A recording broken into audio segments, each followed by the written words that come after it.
ជំរាបសួរបងប្អូនទាំងអស់គ្នាថ្ងៃនេះយើងជួបគ្នាសារជាថ្មីទៀតហើយដោយថ្ងៃនេះដែរគឺខ្ញុំលើកយកភេទជ្ជៈ Boost Strong យកមកឧត្តរង្វាន់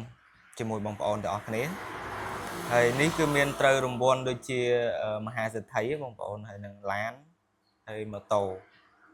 ហើយបងប្អូននេះមើលខាងក្រោមនេះចានេះបងប្អូនមើលខាងក្រោមទៅលេខ10បងប្អូនលេខ10ខាងក្រោមអូខេមិញនេះជ្រុះជាស្រ័យបងប្អូនទាំងអស់គ្នាហើយនេះខាងលើនេះ BF01 ហើយបងប្អូនមើលមកជុំទៅណាបងប្អូនមើលមកជុំទៅជុំលេងទៅហើយខ្ញុំក៏សូមខន្តីអភ័យទោសទៅដល់បងប្អូនផងដែរបើសិនជាខ្ញុំនិយាយទៅលើសលួសឬកាយវិការមិនសមរម្យនៅកន្លែងណាមួយសូមបងប្អូនអធិស្ឋានហើយនឹងសូមបងប្អូនឲ្យជួយចុច Subscribe ដល់ Channel ខ្ញុំម្នាក់មួយផងនិងដាក់រូបសញ្ញាកណ្ដឹងឲ្យខ្ញុំម្នាក់មួយផងដើម្បីនឹងទទួលបាននៅពីរបៀបមើលរង្វាន់និងឧត្តរង្វាន់ភេទជ្ជៈផ្សេងបងប្អូន comment នៅខាងក្រោមមកចង់ឲ្យខ្ញុំមើលភេទជ្ជៈអីដែរបងប្អូនអាច comment នៅខាងក្រោមទាំងអស់គ្នាហើយចង់មើលពីភេទជ្ជៈអីដែរបងប្អូន comment នៅខាងក្រោមណាអញ្ចឹងយើងកុំឲ្យខាត់ពេលវេលាយូរយើងអ៊ុតមើលរង្វាន់នឹងតែម្ដងទៅតោះឥឡូវយើងអ៊ុតមើលតែម្ដងទៅ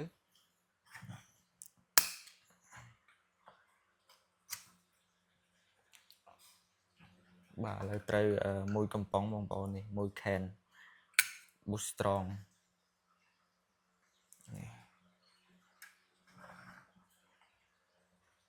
ហ្នឹងហើយបងប្អូនទាំងអស់គ្នាអញ្ចឹងខ្ញុំមានតែប៉ុណ្្នឹងទេ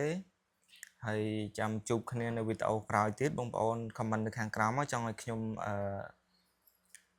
គោះនៅភេទជ្ជៈអីដែរបងប្អូន comment នៅខាងក្រោមមកដើម្បីខ្ញុំមើលបងប្អូនទាំងអស់គ្នាបញ្ចេញមតិមកដើម្បីឲ្យខ្ញុំនឹងបានលើកយកនៅភេទជ្ជៈផ្សេងយកមកចែកជូនបងប្អូនអូនរង្វាន់ទាំងអស់គ្នាហើយមុននឹងបញ្ចប់ខ្ញុំក៏សូមក្រេបរសជាតិភេទជ្ជៈនេះមួយម៉ាត់ផងដែរមុននឹងបញ្ចប់ណាបងប្អូន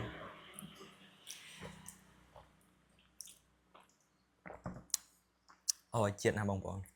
អញ្ចឹងជម្រាបលាបងប្អូនទាំងអស់គ្នា